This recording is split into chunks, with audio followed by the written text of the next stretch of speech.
TV chaîne ya côté la émission en solo ma théâtre solo ma kaka solo ba film pe ya solo awa ko jo bartele nyo solo mona ka bango kuna pamba te awa maka solo ezali awa to ko mona musika a Aigle c'est officiel TV Aigle officiel c'est TV na embela Aigle c'est officiel TV na embela yo Aigle officiel TV na embela iyo balobi chaîne ya côté la yango tous abonnés massivement merci beaucoup.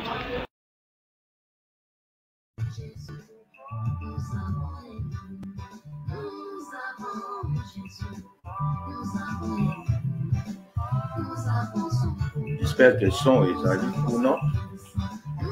Nous avons partagé dans l'émission beaucoup tout celui-là. Comme prévu, nous avons déjà l'info, beaucoup tout celui-là. Nous avons partagé, vous partagez dans l'AI.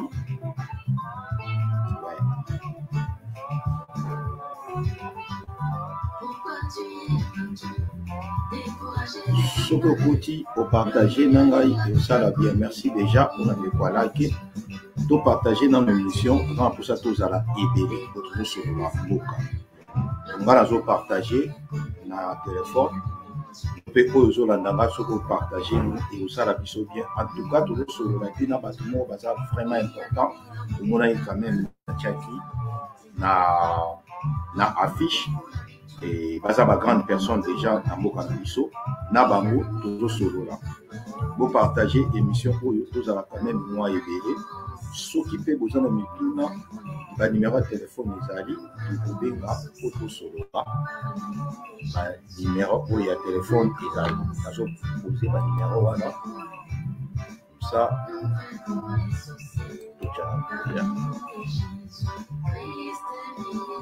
voilà, pour partager l'émission.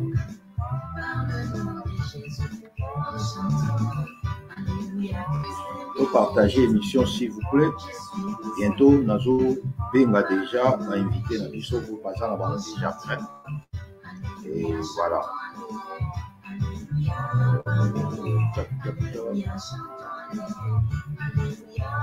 Non, pour ça, tout côté à moi est béni. Papi Kem Tolo de la vie. Maman Kitouanga. Les amis de Fachi, vous allez vous partager. Et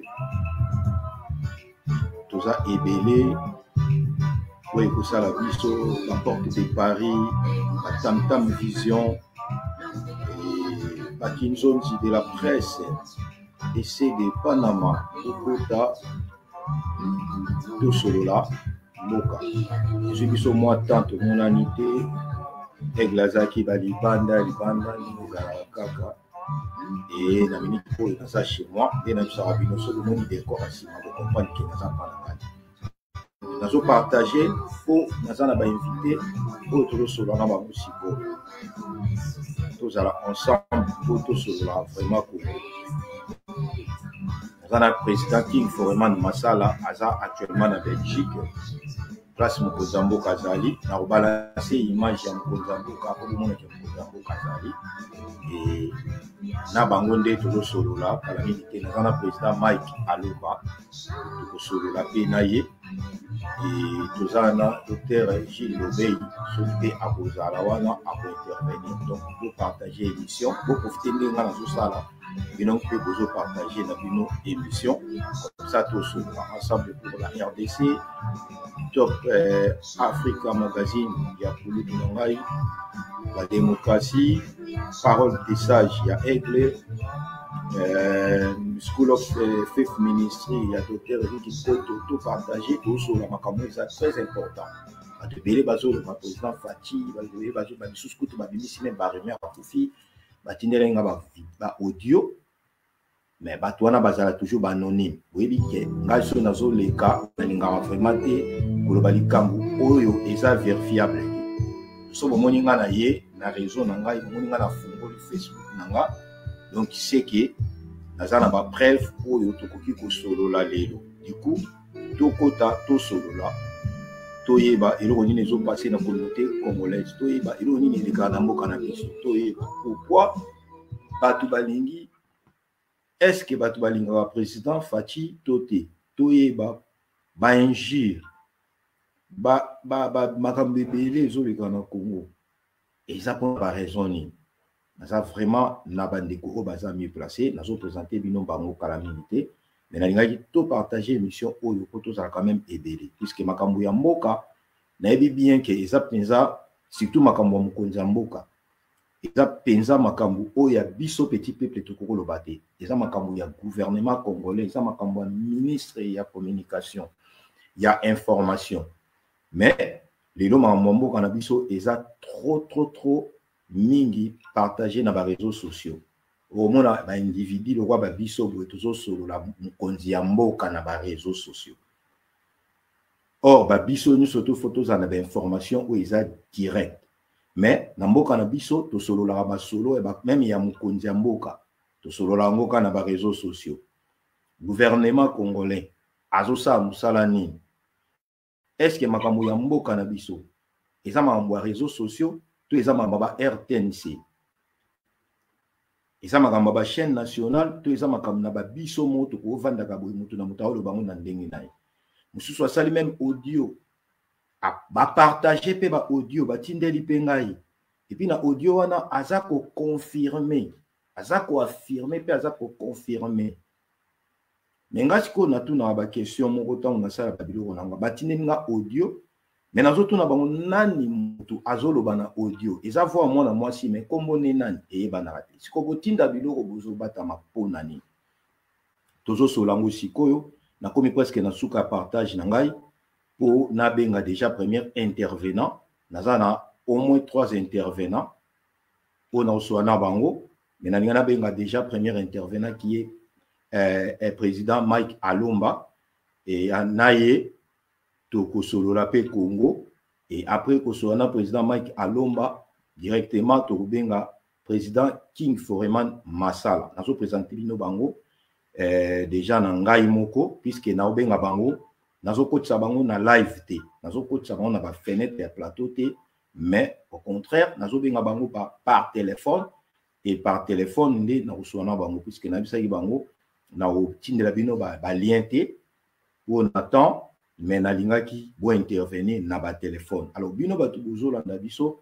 bo comprendre déjà que président Mike a ko intervenir na téléphone et président King Foreman Masala a ko intervenir pe na téléphone.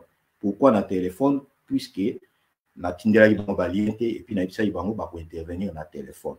Alors avant na banda ndé na lobi na banda ki ko partager soki pe bo partager émission et ça la bien puisque ils ont ma solo ya Congo. Ma solo ya Congo, ils ont ma solo autobé tarangote likolo. Merci Ballon d'Or. Na sepeli komo na yo lelo na raison na nga Ballon d'Or. Boza wana boza tellement ébélé. Na sepeli komo na yo déjà na raison na nga. Il faut na fungola koto yo po naza na lingi naza déranger te puna na wando benga awande na ko contrôler ndenge nini toza kokende na réseau. Voilà, merci. Na bandeko oyo koza na ligne. Merci na bino. Et nazo za awa o boze kizenga muke. Merci na bino. Nazo cha yango bo. Pona contrôler bien. Non na cha yango awa. Non oyo ko vandela nga. Merci, merci, merci. Nabandi émission Nangai. 2 secondes, s'il vous plaît. 2 secondes, s'il vous plaît.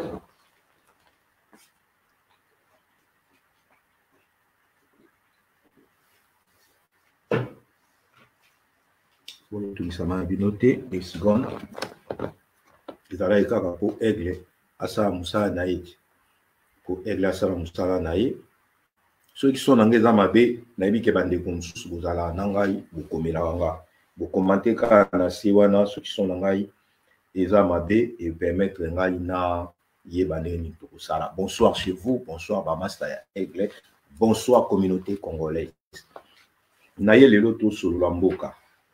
Naye to solo lamboka pourquoi puisque banungu eza trop. Déjà hier na annoncé que lelo na ngai na lobela affaire ya Mike Kalambai. Mais na koko sala 2 émissions na même jour et koki ko ngai muketan na préféra kito bandana et masolo ya notre chef de l'État, le président de la République. Pardon, nazana ba invité au moins misato mais na présenté qui mi balé puisque na bango nde tosololaki penza, et après moko aza analyste ayaki kobenganga après alingaki a intervenir. Tozosolola mboka soki bopartage osala biso bien, bo aimer, bo liker, bo commenter, bo benga bien, bo pesa ba commentaire, bien bo tia ba questionnaire nga na opposé ba invité na biso. Nalobaki nazana invité monsieur Mike Alomba. Monsieur Mike Alomba aza président du parti politique La Force du Progrès Populaire na Congo. Na minute oto benga na téléphone en direct ya Congo, monsieur Mike Alomba. Nazana monsieur Abraham Masala King Foreman, azali président des Amis de Fachi Béton Monde. Pourquoi Monde? Puisque tous les Amis de Fachi Béton, partout dans le monde, le président, il y a les Amis de Fachi, c'est Abraham Masala King Foreman. On a bien ami, il passe en Kondiamboka, Azara en France, Awa, Azara pour séjourner depuis avant-hier na Belgique. Pour la raison, il y a des questions au bino vous poser. Et tout ça, docteur Gilles Lobey Bola, Aza, analyste républicain progressiste. Yépe peut-être à quoi intervenir na masolo ou tout ça na yango. Alors, tout ça na ba question ou il a qui biso. Tout nga ki bango ba expliquer biso. Tout nga ki bango ba sola na biso. Mais nga ki ngai na bino to benga nanu déjà président Mike, puisque na président Mike nde to ko banda, et après to ko benga président King Foreman Masala pour à intervenir en abisso. Awa boye, nous avons besoin na benga président Mike. Nous avons besoin il y a président Mike. Ouais. Voilà. Nous avons besoin président Mike naye tout sur l'amboka. Vous allez wana, vous allez brancher. S'occuper de son naye, vous qui en bien té, boko banda. Pour ça il a encore un commentaire comme ça naye na bonissation. Voilà. Président Mike, le téléphone là, il a sonné déjà. Et voilà. Président Mike Azana Congo, précisément à Kinshasa. Et Naye, toujours une rappel, toujours ma précision. Puisque va te bérer vos oloba. Et ça, le président de la République, à Koufati déjà, à finir dans message. Voilà, on a vu le président Mike. Allô, ça. Allô, ouais. Bonsoir, président Mike. Bonsoir, ça. Na sepeli ndenge na zuyo puisque promesse na biso ezalaki to solo na bino na butu oyo lelo président Mike na yebi ke bozana makambo ebele ya osala, mais quand même ondimaki ko répondre na invitation na ngai par téléphone, donc merci déjà par rapport nango toza en direct soki déjà okoki kopesa mbote na bato bazolanda yo et puis on s'est présenté moi vite fait avant biso to solo na président. Merci une fois de plus qu'on a une émission à Bino. C'est pas donné à n'importe qui peut ça comme sur le plateau facilement comme ça. Je salue tous les auditeurs et tous ceux qui sont en ligne pour la solo na biso. Merci beaucoup, président Mike. Nayebi ke Ozana Congo, précisément na Kinshasa. Président Mike, Oza président, il y a parti politique La Force du Congrès Populaire. Et les autres bengisiyo toto yambio pour na sujet oyo ezo solo na moi mingi sur président Fachi Béton. Évitez, est-ce que vous avez une information moi sur le président de la République actuellement à Zawa? Au moment où nous parlons, je sais que dans 1 heure, 2 heures, le chef de l'État serait dans son avion pour regagner Kinshasa. Donc, il va atterrir demain à 8 heures et nous profitons au travers de cette interview pour en mobiliser ma Congolais partout à Kinshasa. Token de Toya Mokonzi Mboka, malgré la rumeur où il circule qui n'a pas toile et les réseaux sociaux. Le chef de l'État rentre demain matin. Et là, c'est confirmé. Merci beaucoup, président Mike. Donc, il est besoin de président Mike Alomba à Zali, président du parti politique, La Force du Congrès Populaire na Congo. Président Mike, pour lui que déjà président Zozo avion Lelo. Mais raison, il y a président, raison, il y a voyage en Belgique.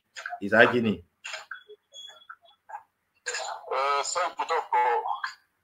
Je pense que nous, peuple congolais, nous avons un sérieux problème au niveau de la mentalité. Umeli mingi libanda tosali misala et nous sommes même attard na tozali na otobenga ka congé annuel na mutu o nyonso asalaka mosala. Être président de la République, ça n'exclut pas que le chef de l'État bénéficie de ses prérogatives. Il y a misala, le chef de l'État azalaki na congé de service et pendant son congé de service c'est Pelisaki a qui la check-up comme d'habitude, maintenant son normal, nous avons permis pour la moteur et la voiture. Et la voiture est comme ça, il y a mal, ils ont posé ma faute, ils ont posé ils sont, ils ont posé la révision, pour continuer à fonctionner normalement. Il en est de même avec nous les humains, on a droit au Kennedy chez nos docteurs. Et le chef de l'État, pendant qu'Ayambaka bande konaye homologue naye à Afrique australe, pour une raison de sécurité Afrique australe, parce qu'il déjà a un problème, il y a hernie cervicale. Il en a profité pendant son temps de repos pour résoudre ce problème. Et Tobo Sanate que la présidente de la République et l'Ongolais, son Excellence Fritz Sekiriti Lombo, cause à la moutouté. Donc c'est un humain, Makira Nae, Ezali na couleur moussousouté, Azali na 207 miko na squelette Nae, de même que na squelette ya Moutounoso, Eza 207 miko. Donc c'est un humain, à Kokipe Kobela, à Kokipe Kokufa, mais contrairement à ce qui venait de circuler dans les réseaux sociaux, motivé par les ennemis du peuple congolais et pour toujours donner l'avantage à nos adversaires, vous allez comprendre que cette propagande est là qui au-delà de la compréhension. Bref, pour ne pas poser la moulaï, le chef de l'État était à congé. En même temps, il en a profité pour faire son check-up. Il le regagne Kinshasa demain matin. Merci beaucoup, Président Mike. Nazasi Bozolaga, Président Mike, en direct à Kinshasa. Et Aouti Koloba tout à l'heure qui a profité pour signaler dans Bandeko congolais pour opposant à Congo, qui est président de la République à son avion naïe. Dès ce soir, pour arriver en Kinshasa demain matin, vous allez vraiment vous allez mobiliser pour le président de la République et que ça l'a bien. Et président Mike Aouti Koloba pour un voyage, il y a raison, il y a voyage, il y a président de la République na Belgique et ça. Normalement, ils ont qui voyagent en congé annuel, sauf que, tant que Moutou, ils qui paye le droit à Kendo. Tal Sanzo Tonaye, à sa check-up, n'engi tout le barawana. Mais le président Mike, qui sait qui est bizarre, et ça, après avoir président Fachi Kosala check-up naye, to moni na ba photo mususu batinde lingai, balatisie protège na Kingo, puisque Batouazolo ba, a sali opération Moutema, première question, basala qui opération Moutema. Mais à ma grande surprise, que l'opération a monté, puisque il y a une photo belle, je suis dans la sonde, n'a évité, ce qui est moi, la selfie, et après, l'opération a monté. Après, l'opération a monté, le président Azako apparaître dans les réseaux sociaux, na protège Moko, na Ingo naye. N'a évité, et l'Ingo le banni, par exemple, quand check-up, il y a un sac qui va protège na Kingo, et bah, trouver qui est là, comme bien anomalie, ou est-ce que ça, la kebachaye protège na Kingo. C'est plutôt que je pense que ma répondre à la question. Tu vois, ça fait mal côté la lolenge ni biso ba congolais tozali ko utiliser les réseaux sociaux lelo. Ce qui tozongi na bavant il y a l'année 2010-2011, d'autres nations ont utilisé les réseaux sociaux pour se mobiliser et puis combattre les dictateurs et puis nous avons vu des résultats tels que dans le niveau de Tunisie, tels que voire même Burkina Faso. Contrairement à Congolais, il est toujours dans les réseaux sociaux pour détruire un autre Congolais. Ouais. Au lieu que de se mobiliser pour utiliser cet outil de communication pour aider à atteindre un objectif de Songolo Pakala. Ça fait très mal. J'ai dit ces choses. La vie de l'homme est sacrée. Je trouve mal qu'un Congolais a fomenté les solos à l'acte parce que nous allons partager la même conviction politique. Et je vais profiter la vie de l'homme. Nous allons comme la bande qu'on a Est, na Ituri, na Bunia, na Beni, vie à Congolais à Beni, ils ont la même valeur que vie à président de la République, ils ont la même valeur que Congolais. Ils allaient la même valeur que Congolais dans tous les coins de ce pays. Donc, nul ne peut souhaiter la mort d'un autre Congolais et en autre pour profiter à niveau de l'état de siège. Il y a la volonté politique qui est là pour que la paix vienne dans toutes les temps Congo, mais tu conseilles à gouverner. Kaka ndenge tozali côté le melabaye au bâtier président na lilita na ndoto gouvernement atia ba effort atia ba bien pour sécurité na kimia et comme effective na est parce que la vie de l'homme est sacrée. Les deux, ils ont ça la passe que la Congo tu veux connaître ça la différence entre une opposition politique qui est basée dans la logique, mais une vie privée. Est-ce qu'il y a une collaboration qui nous partage des opinions politiques comme ennemi? En politique, on n'a jamais été des ennemis, mais nous avons des idéologies. Mais à niveau où ils ont le cola, nazali souci de la gouvernance et mon tout son pakalate mbalamo kwa combien ennemi tina que non ko souhaiter liwanai ni kati libanga na salite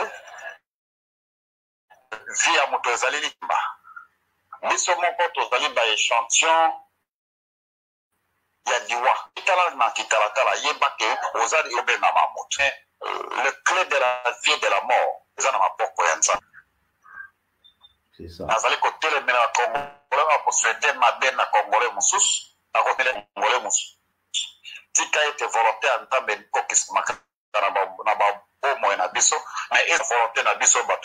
que nous sommes tous voilà un peu le voulu passer en passant. Pona kolobete Congolais to na bisko to salama boko poete elonga voilà naza sur na tushaki aspect ya question Naomi kolobete babanzaki mutema je te dis que c'est comme la conflit expliqué Congolais a utilisé les réseaux sociaux pour le lancement. Il a utilisé les réseaux sociaux pour la destruction d'autres Congolais. Tout a été basé sur des rumeurs motivées par les ennemis du Congo. Docteur, pour accomplir la volonté, il y avait merci, merci à confondre ma canisi à Baignon pour le chef de l'État. Alors, vous allez mobiliser les Congolais non solo à 8 heures. Tous à la Merci beaucoup, Président Mike Alomba Bandeko Bazolandayo, vraiment avec beaucoup d'attention, puisque déjà, Naebi Keba Obayebi, Président Mike Boyebi, Président Mike Alomba bien, Boyebi P, Bitumbanini, Président Mike Bazanango, na Congo Wana, et tant que Tozo Kaibo, ça l'a bien, Bandeko Bozana. Boza tellement ébélé de Clovis et Boukalengo, frère Titi, Malou, na Belgique, Bozawana, président Mike, Tozanaye, Aza, précisément na Congo, donc na Zouaki, on a Kinaye, tout solola, Mboka, à propos du président de la République.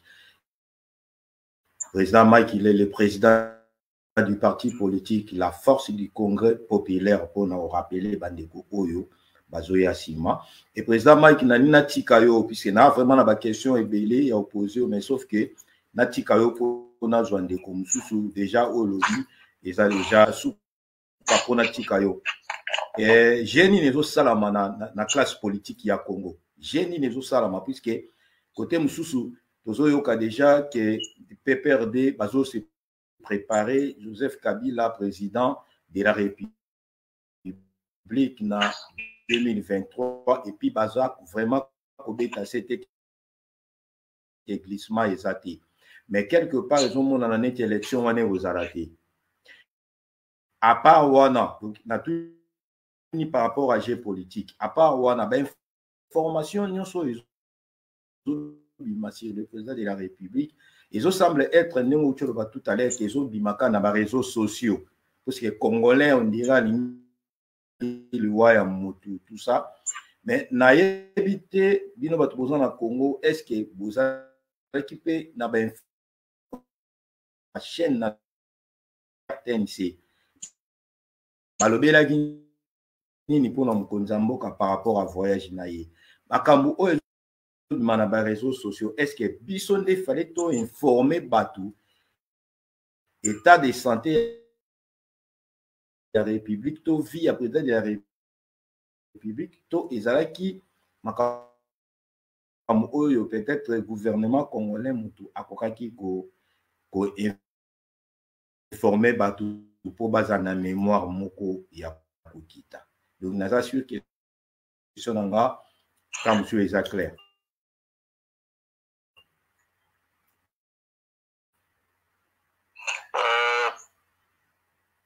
Vous savez, nous avons une vie publique et puis nous avons une vie privée. À l'introduction de notre interview, je t'ai dit que le chef de l'État a Kendeki pour des raisons privées. A Kendeki n'a visité l'RT, a Kendeki se reposer, n'a se faire soigner. Le message a été donné par le ministre de la Communication, Mouyaya, mais il n'a pas plu aux ennemis que de transformer le message pour Bakumisango très sensationnel. Il a prévu ces choses dans ses émissions. Et tout ce que révélait condamné nous dit la Bible. N'est-ce pas? Et je ne vois pas l'intérêt pour qu'on devrait communiquer la vie privée et à mon tour à tout le monde. Tout le monde a dit bande comme ça sur ma bakoto, to kotana bakomo la bangote, sinon te to kofu la bango. Parce que bakondi mon compte. L'éternel. Qu'on décourage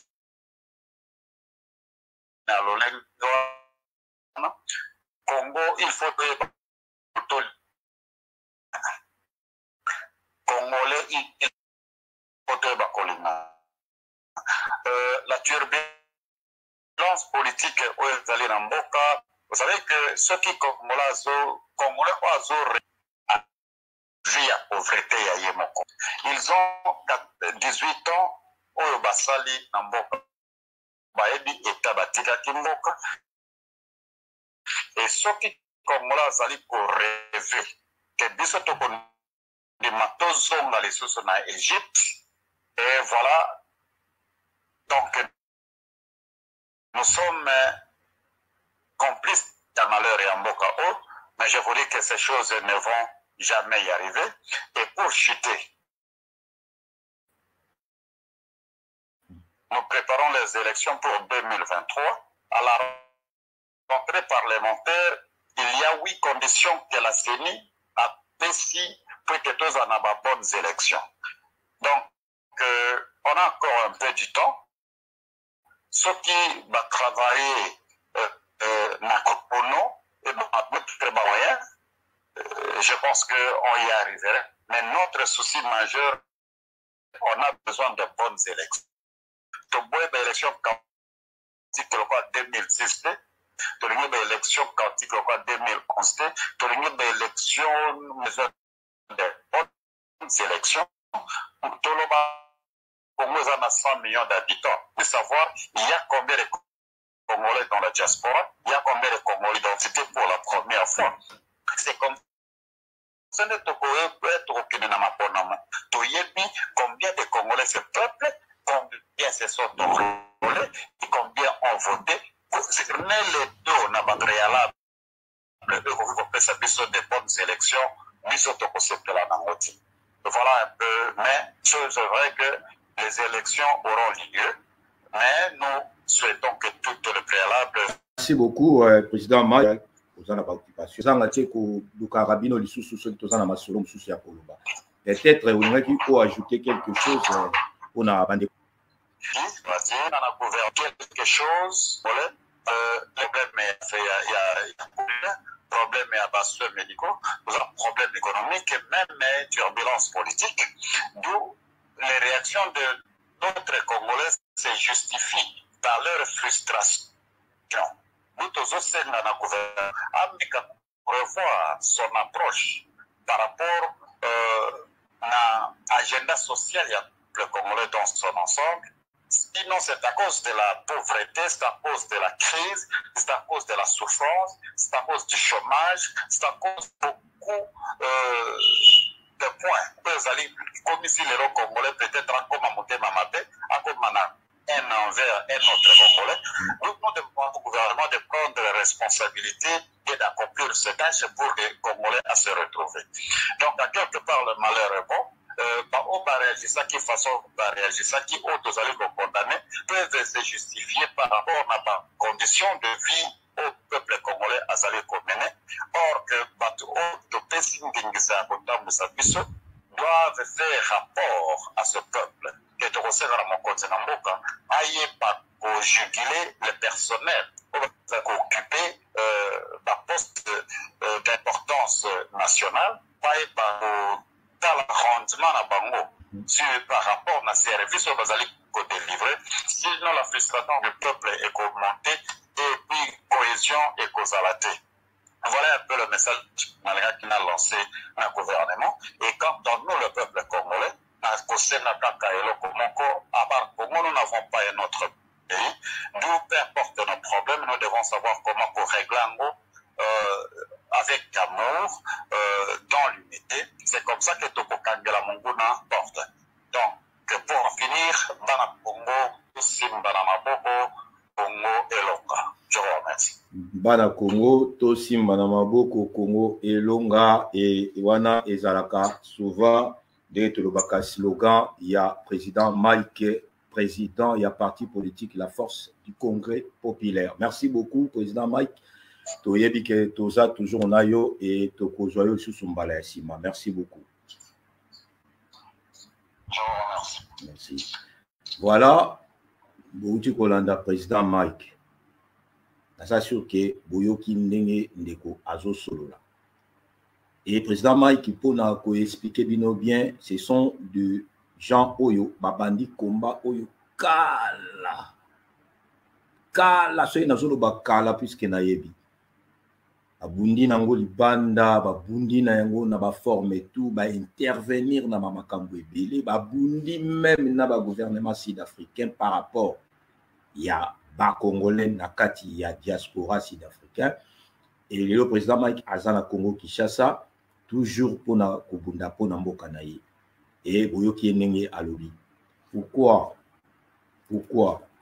tobanda kolela liboso na Congo na biso tozana besoin nzamba pesa biso mokonzi oyo ozala mwana ya mboka mutu akokaka te à 100%. Ngana lobaka batu nazaka flaté te puisque mutu apesa ngai mbongo akate nazalaka complexé te puisque nakoli na famille à complexité nazali mal éduqué te puisque nakoli très bien instruit.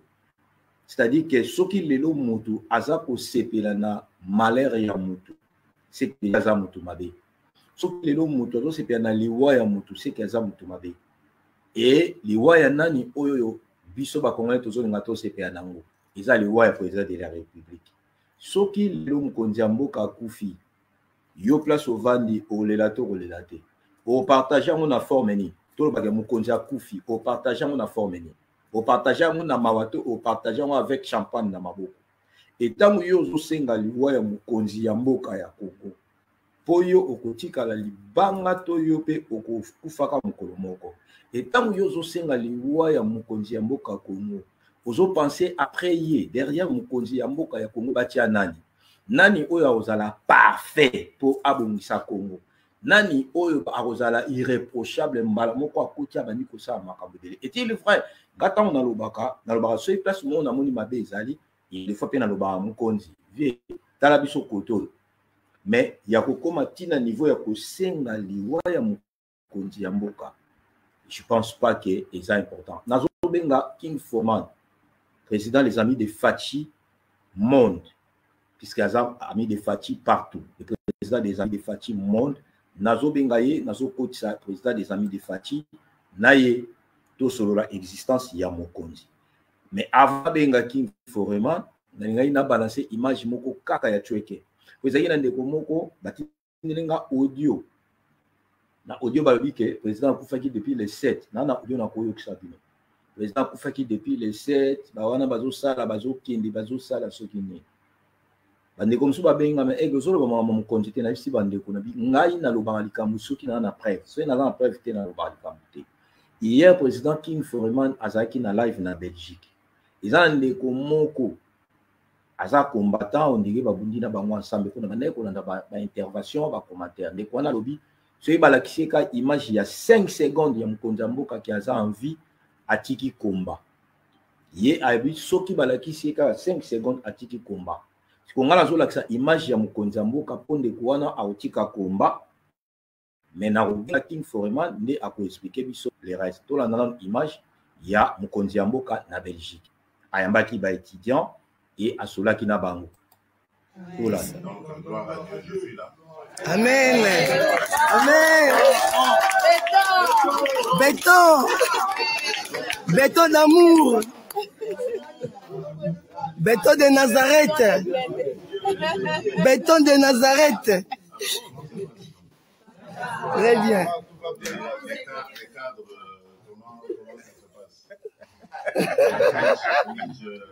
Ça va, la maison est bien gardée ici.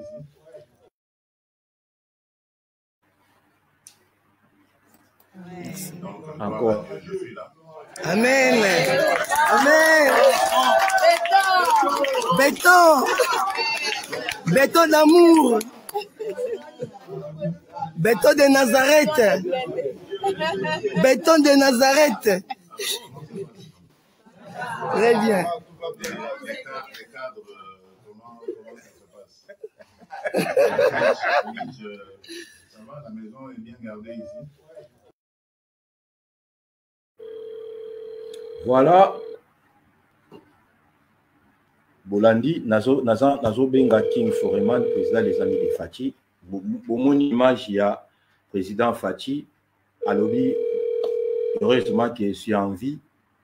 Et au moment où il y a mabe et comme l'ingaïté, si vous na kati salle, de batu balobi ba amen, bomoni ndenge batu nyoso babeleli, bomoni pe président King Foreman masala ya les amis de Fachi Monde. Nenga zoloba béton et Nazareth. Donc nazo bengaye soki ayambi biso naye to solola puisque il y a sur place na Belgique et président zolongwa lelo. Donc ba on ça pour ba escorter président et ba escorter ye ci na aéroport puisque le président azali pour déplacer lelo. Nazi président King Foreman te n'a insisté pour la 1e fois peut-être et dans moi nous sinon na besoin docteur Gilles Lobey na yep to et à intervenir par rapport à mokonzi mboka to mekana le sous président King sinon il est ozoyé moto ya sima.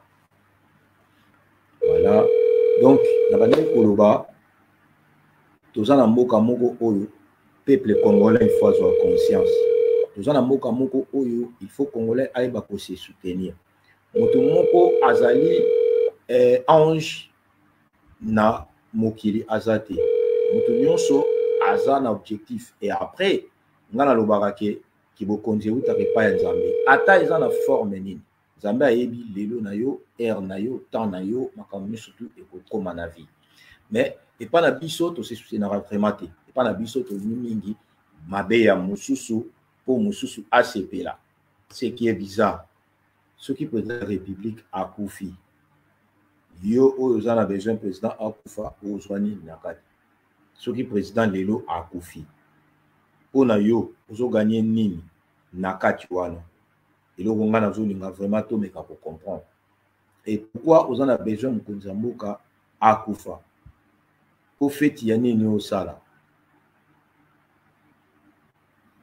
donc ovandi na yo ozosouete liwa ya mokonzi ya mboka po après kokufa ya mokonzi ya mboka okozwa nini na suis président king te nazomeka kobenga Dr Gilles naye toko mekape kosolola et voilà je crois que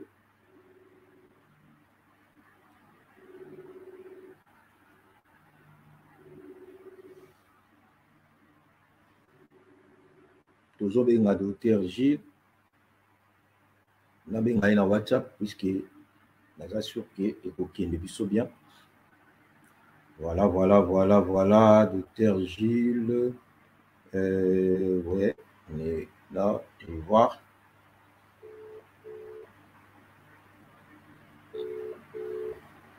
Tobenga Dr Gilles.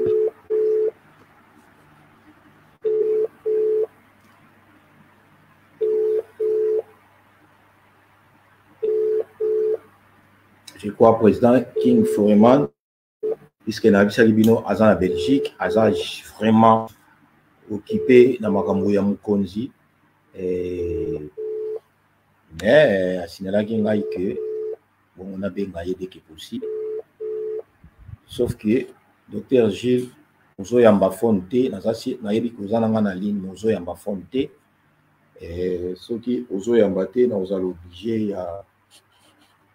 il y a petit capéo parce que tout ça il attend Kalamine te funa kata que nous azobenga Dr Gilles Susu naye to me karoso la susu pona notre président Fachi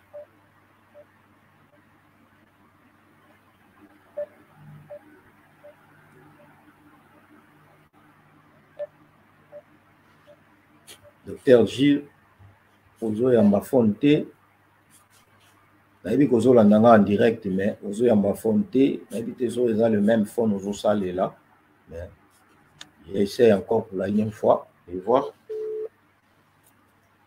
Kobisi Bukalengo nayebi kozawana Dr Gilles kozawana Frère Malou kozawana Leya kozawana nani mosusu Ballon d'Or kozawana azobenga Dr Gilles Dr Gilles Aza, analyste, donc naye, il fallait intervenir par rapport à sujet Nabiso. Mais bon, Dr Gilles a invité, a essayé King Foreman encore une fois, malgré l'insistance, il y a Dr Gilles mais a invité. Naye Basso King Azo Yambanga ou pas. Sinon, il fallait rappeler le deuxième numéro, mais il y a une question tellement élevée. Mais ce que vous l'avez dit déjà, le président Mike a expliqué, vous comprenez que vous gère le questionnaire pour le président a bonne santé. Donc, tu peux balancer l'image, vous montrez quand même le président. Et vous avez signalé que vous avez information sans vérifier. En tout cas, vous avez le réseau. Et puis, vous avez respecter la c'est très important. Il faut que vous respectez nos causes. Vous pouvez utiliser le réseau. Vous pouvez utiliser le réseau pour faire des nombres. Vous pouvez utiliser le réseau pour faire des nombres. Nazoloba bongo non pas puisque naza 100% peut-être nabama kamomo ezoleka na Congo non. Mais nazoloba bongo puisque aigle na solo la bongo. Ngala lingaka ce bayebisinga likambo sur moto il faut na vérifier yango bien avant na ya ko expliquer nazo ba preuve bon moi na auto balancer image ya président de la République na Belgique oui salamaki hier siko tango yozo sala audio pona le baké mukonzi akufaki déjà ozo satan nini tango ozo bimisaka audio yo mo vandi penda bo bandi ko loba et puis ozo confirmer que mukonzi akufaki okota ina salle de mort okanga iba photo mukonzi akufi ozana no nani na l'état congolais musala na weza nini na diaspora est-ce que okutanaka na mukonzi yango to te c'est wana nazoloba te pona que le président Fati to azama be to azama malamu yango kotele te wana nazoloba siko na sens que uyoki mutu akufi ozopesa sango ya liwa ya mutu mais otikala jamais ata okoma tana otolobaka ta avant donc c'est-à-dire tant que tournera toloba nini donc au côté na scène c'est-à-dire ça avant scène au commis même avant scène peut-être que nous zawana au mona mukonzi mboka kaka na ba photo to na ba image mais au sali audio pour ba partager dans le monde entier et ba audio bozo partager dans le monde entier bozo linga bo signaler na biso na ba audio wana ke mukonzi akufi mais la langue to ebi bien qu'ils a danger pour no bimisa ba biloko nyengo wana et mususu lobi ke non ce qui mukonzi amona na na vidéo 5 minutes na tiki combat c'est-à-dire pour na ye a confirmer que mukonzi akufi image ya mukonzi yango wana lobi mukonzi oza na Congo siko bandimela banani to ndimela banani na bango akambu oyo et après ata ceux qui to kondimela bino olingi mukonzi wana akufa pour nani et intérêt eza nini sentiment na yo na ngai eza nini soki le président de la République ya mboka na biso akufi est-ce boyebi ba conséquences nini ezalaka tango bakonzi bakufa boyebi eloko nini esala lelo Joseph Kabila kabangi azala na avant de la kiti ya Congo c'est ça qui pour mukonzi akufaki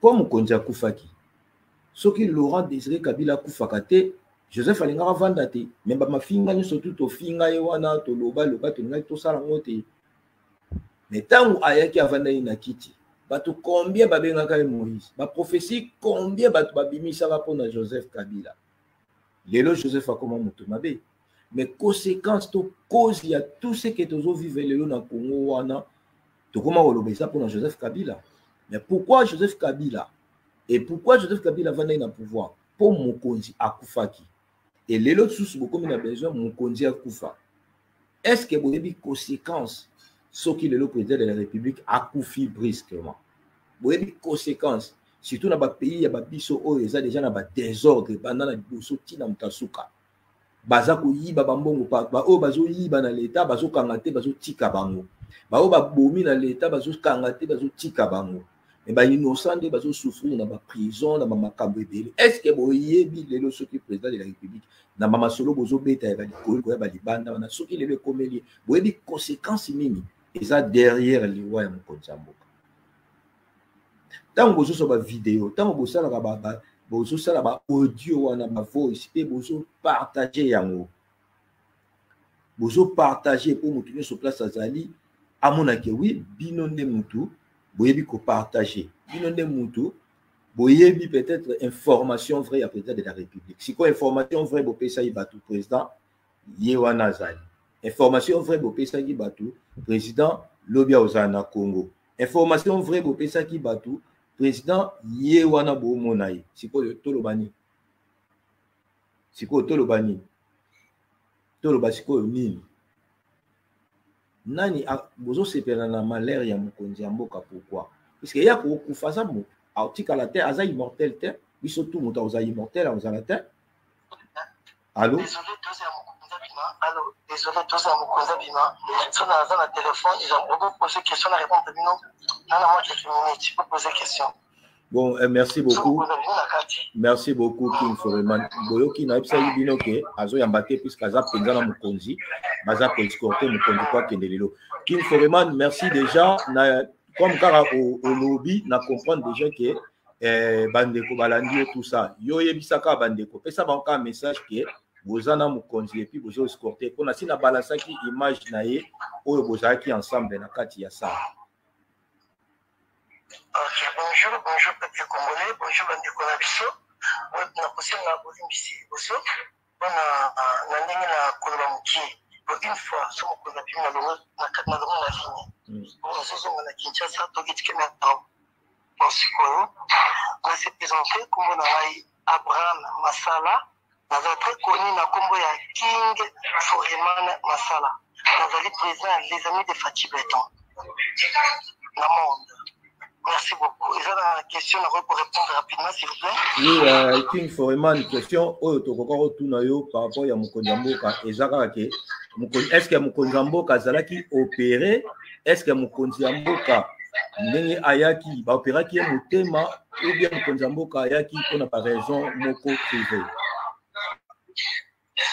Et donc, on va répondre à tout le monde. On a kiff camarade, on entraîneur. Avant midi, on a conduire Jeep. Donc, on a opéré la montée, je vais reprendre ma motoka, je vais reprendre ma bande. Président avec une hernie discale. Donc, dans mon connexion, on a toujours ma pote, tout ça, mais ça m'a cassé. Même on a la douleur, voilà. Et parce que là, on a laser, ils ont opéré ça 30 minutes. Mais on a profité qu'il y a ça en vacances, parce que ça fait une année et demie. On a eu vacances. Et en décembre, quand tout ça va vacances, surtout, on a eu qui na Mujimai, à Kikotambola. Et mon cousin a eu le cousin qui n'est qu'au la check-up, n'a eu au bouquet de bien à ketchup. Allez, on cousin a biso. Plus, allez, Moïse Katumbi, à check-up, on a mangé pour la journée, c'est belge. Comme si faux, si j'ai pas connu, il y a chef de l'État sur le temps du journal belge. Or, ce qui est information, on a mais c'est 5 qui toko, on a plus d'informations. D'ailleurs, entourage, après le chef à la famille, vous savez que la famille, chef de l'État, c'est autre chose. Les bisous, tout ça, mais il faut citer non, l'information, ça détaille à 100%, les amis, et mon compte en copie, ok. C'est quoi, ça va très bien, ça va très bien. Oui, avec un gars opéré dans la ZEP, on a un médical, et puis il y a ça qui va prendre un Kingo, on va bien, pour le moto, dans un avion, la Thomas à Kinshasa, et puis le 20 qui est de Dubaï. Le chef de l'État a vraiment très très bonne santé. Merci beaucoup, King Foreman. Toza obligé au Tikao pour ça permet dans mon pays. Donc, Bandeko Balandio quand même, et ça dit bien. Donc, bon séjour, on a eu na.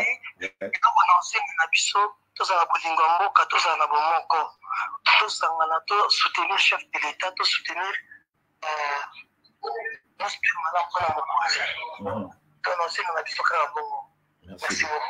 Merci beaucoup.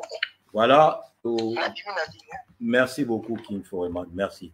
Voilà, donc, Yoki, Wana, King Foreman, Masala, président des Amis de Fatih Béton Monde. Donc, Naluki est dans le deuxième numéro, on a privé. Pourquoi? Puisqu'il y a des personnes qui étaient sur les sonnés, Azokata, na Oyami Balé, King Foreman, Aza, vraiment, Namukonzi. Donc, Mukonzi Azo Bimakala milité, puisqu'il faut voler Nabutu Oyo, Lobi Azana Congo. Information au Bozagi nango besoin pour Mukonzi Mboka, au Bolingaki Saint, to Aigle, c'est officiel TV, Balo Banabino, je pense que vous yango. Naza sûreté que vous avez besoin d'informations, mon sous. Message nangai ezali kaka pour nangai na lobana bandeko que en tout cas toye baka ndenge nini yako pesa na nou valeur même ya bakonzi. Toye baka ndenge nini yako pesa ka information pour na peuple na biso congolais. Tozwa kaka ba information terre à terre comme ça te. Ata oyo ki yango yeli na minuit. Et quand pour le cas 2, 3, 4 personnes, vous allez sûr peut-être que ma camouloba et ça avec ma précision. Dans la compagnie d'esprit, dans le but qu'il y a ça système moko na fungola business mo ezalaka opération, il y a investigation, puis il y a arrestation. C'est-à-dire au lobby bêtise moko boyo oyo vérifier quitter.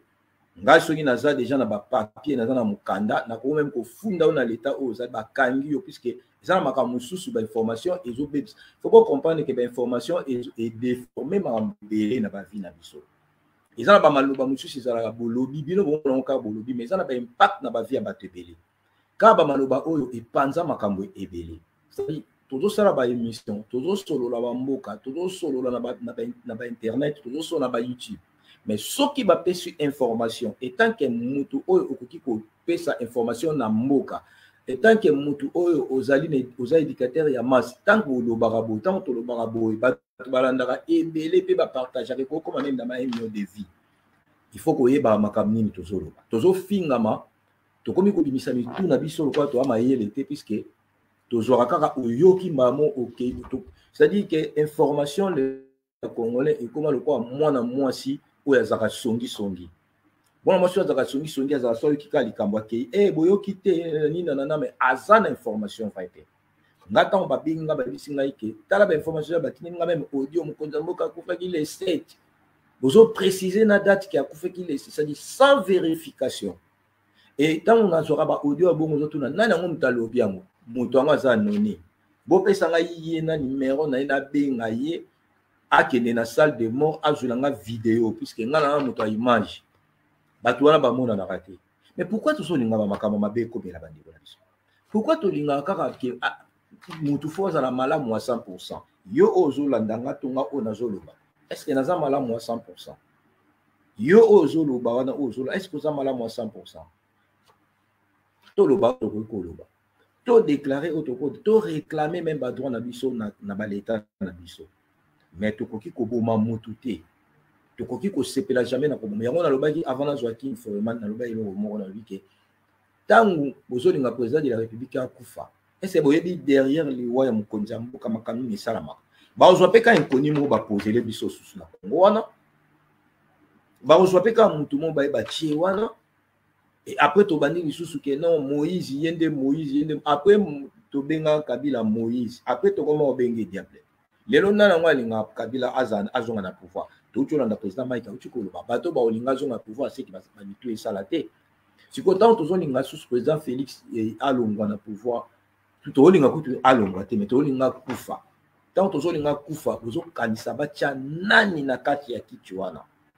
Bandeko ba congolais tozala na milimo oyo ya bolingo et puis to la kisaka na bato pe moi mke ba diplôme oyo tozwa na mokili.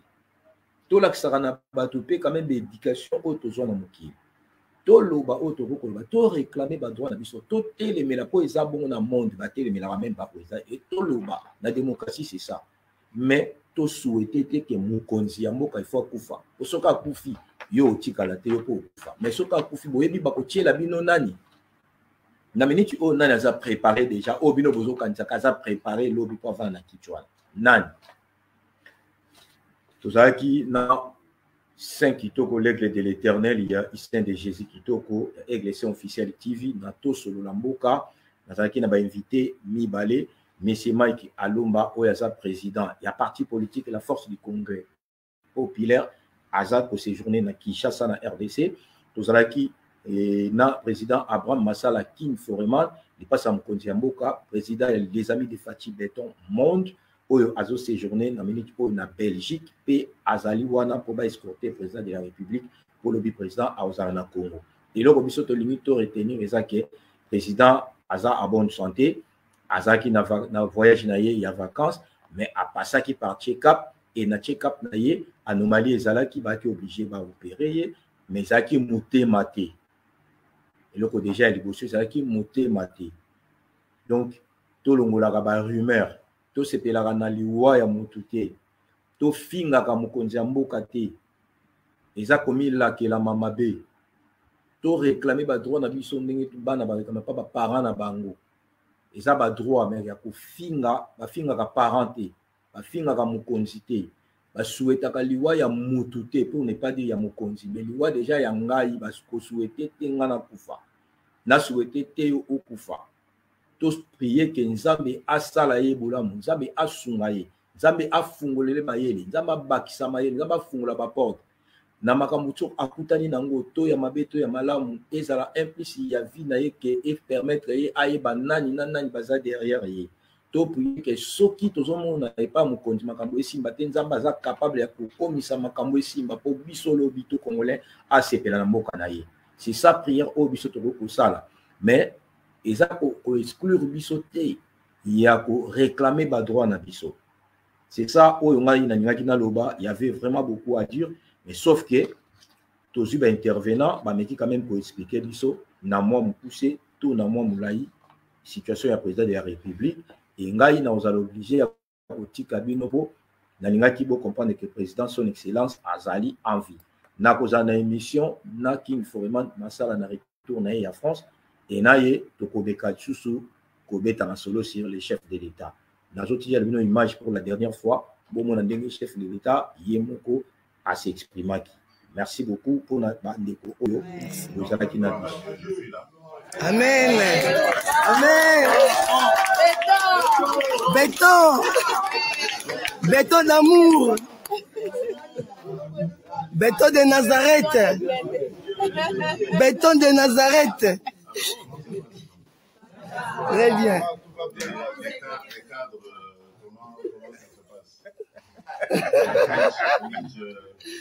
La maison est bien gardée ici. Voilà, waneza image oyo ezaki ya hier oyo bomoni na suka azoloba Béton de Nazareth, c'est King Foreman Masala, président des amis de Fachi Béton, aza sur place na Belgique, azaki wana kaka pona ko prouver na bandeko oyo balobaki que président aza invité, bomona que président aza envie et na minute oyo tozosola na bino aza na escorte ya président de la République tina aéroport au président aza kovolé. Merci beaucoup na bandeko oyo bolandi biso, ba merci beaucoup puisque bozui tant na bino ya kozana biso na réseau et merci na King Foreman Masala, merci na président Mike Alomba, merci na bandeko nyonso bozana ligne na moni Fudel Koi, na moni Lena Léa, na moni docteur Gilles Obey malgré na zobenga yo invité, na moni Ballon d'Or, na moni frère Clovis Eboukalengo et na bandeko nyonso na pesi bino mbote tout ça ensemble, tout continuer toujours kozala ensemble et tout partager. Lobby Nazana Bino, to kobeta lisolo ya Mike Kalambai. Moyena chamni baleza quitté pour l'instant. Na outil voyage, na kil banda, na kozonga lelo. Lobby tozala direct, to kosolo la sir CG ya Mike Kalambai na basi wana oyo ya mabala baza kosala kindumba na ba réseaux sociaux, to kobeta masolo na bango lobby. Nzambe na biso apambola bino na kombo na Yesu. Officiel TV, go. Aigle Saint Officiel TV balobi Aigle Saint balobi motamona ka musika sene ko mona musika. Sene ko mona 2000 mètres. Aigle Officiel TV. Mpongo Officiel TV. C'est bon ami sur Mpongo Aigle Officiel TV balobi chaîne ko s'abonner yango yo ko jonga moko lenge di sofate bo sonja bolingo la misam sapa na lende. Aigle Saint Officiel TV. Aigle Saint balobi Aigle Monsanto Officiel TV. Mpongo Monsanto Officiel TV chaîne ya kotala ba émission solo ba théâtre solo ba solo ba film pe ya solo. Awa ko jo bartele nyoso bino mona ka bango kuna pamba te awa maka masolo ezali awa to ko mona musika a Aigle Saint Officiel TV. Aigle Officiel TV na embela Aigle Saint Officiel TV na embela yo Aigle Officiel TV na embela iyo balobi chaîne ya kotala yango yo to s'abonner massivement. Merci beaucoup.